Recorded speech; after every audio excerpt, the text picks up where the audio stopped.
Hi everybody, welcome to part 3 of my Tullio lesson.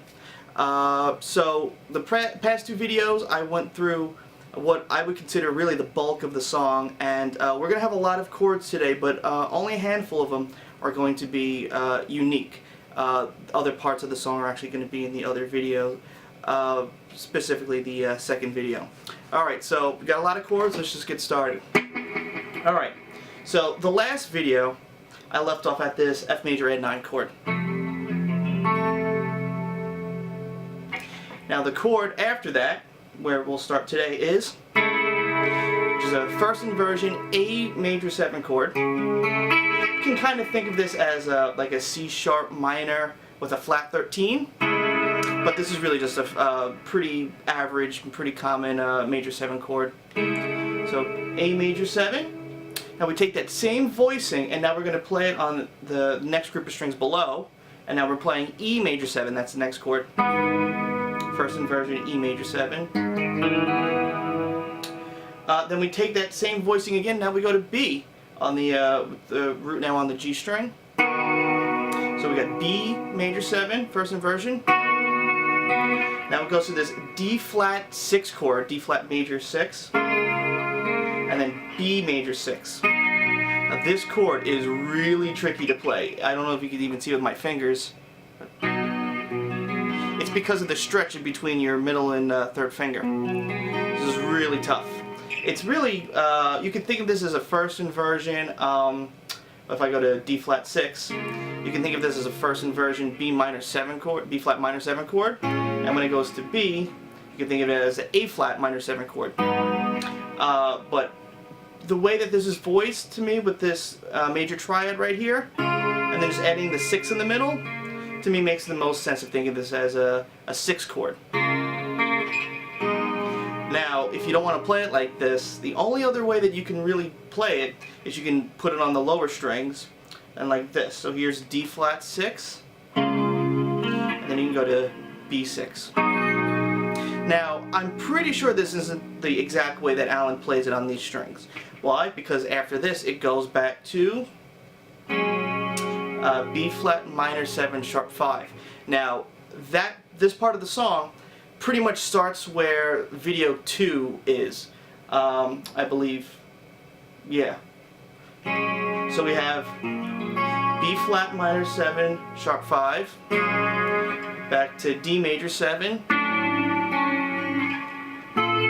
Plays, now this is where it's different from the second video. Instead of it being an F major 7 with an E in the bass, it's B flat major 7 sus 2. Like the first part of the song, then it goes to F minor 7 sharp 5. Your third inversion A7 chord. Once again, it can also be played like this, if you like. But this is actually, I think, pretty comfortable. After that, it goes back to, just like earlier in the song. Once again, I think of this chord as a B flat minor add 9 with the flat 13, but also makes more sense harmonically as an F sharp major triad with an add sharp 11. Back to this third inversion D flat major 7 chord, which is get your D flat major triad with the C in the bass. Then it goes to B major add 9.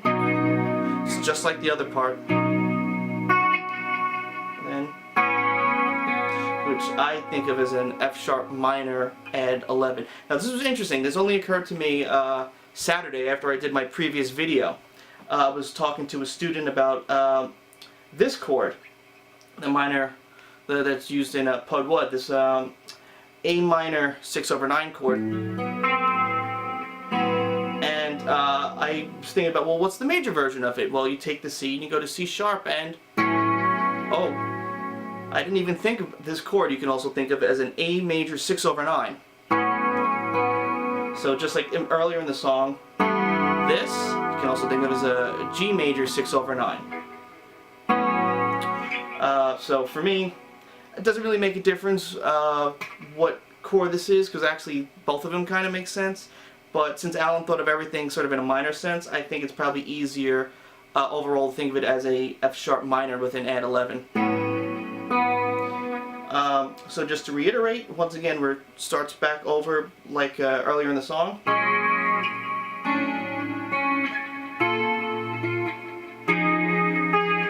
The chord gets 3 beats.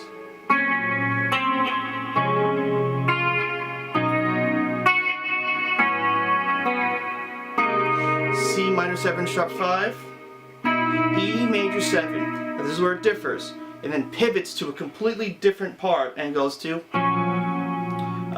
F sharp major 7.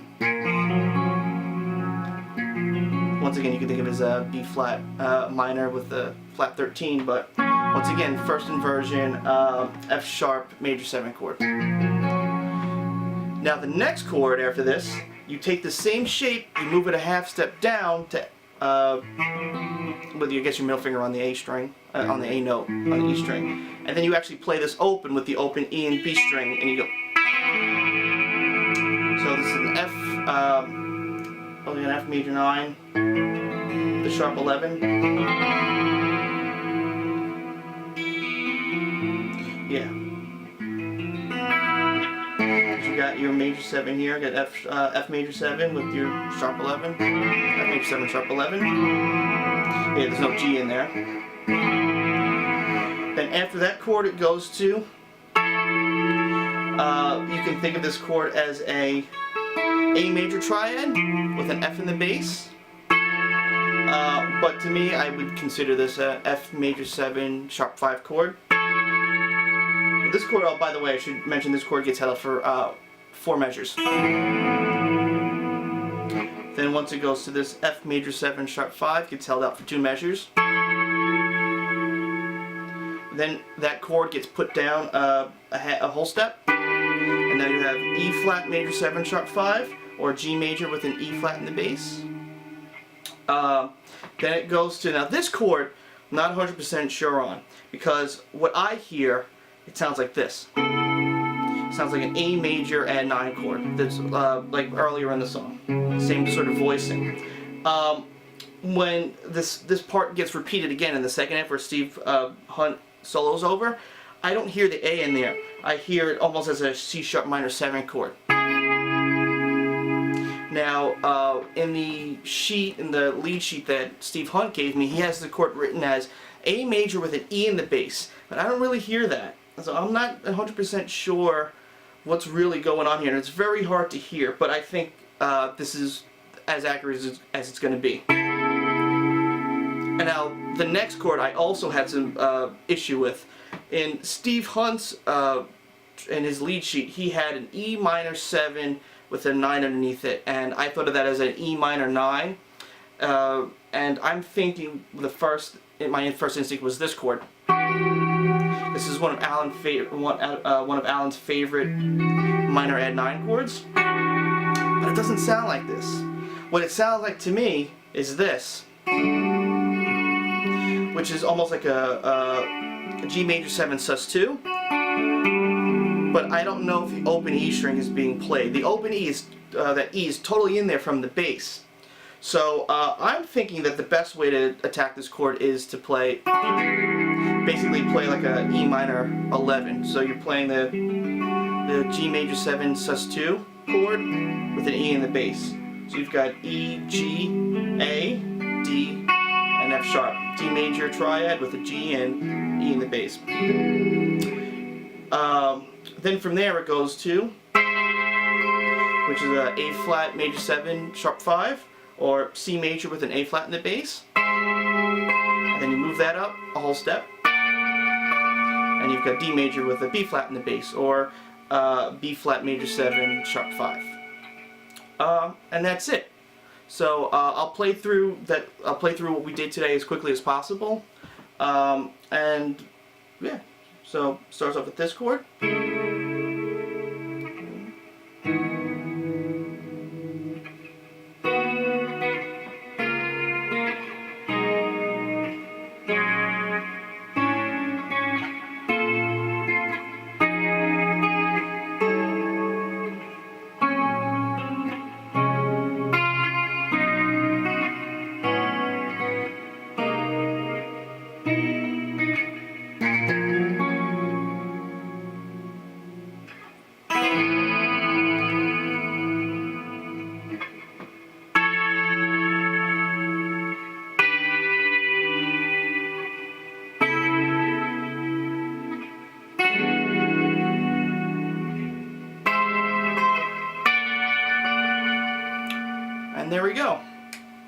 And that's it. So the next video, part 4, is going to be the final video, and actually it's not going to be too long, but if you paid attention from my first 2 videos, it'll be much easier for you to figure out. There's going to be a lot of chords, but it's not going to be too crazy, except for the end.